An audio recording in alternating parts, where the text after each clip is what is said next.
Bugun akfani zamok joyini tekish uchun shablonimiz kelgan, sinib ketgan bu. Eroziya, elektr eroziyaga kesib oldik kvadratlarning ichini. Frezerning ishini qilamiz.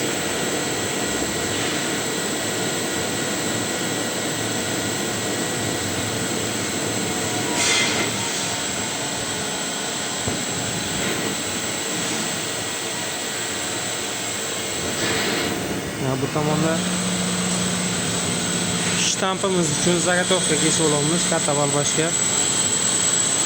Qalinligi 125 mm.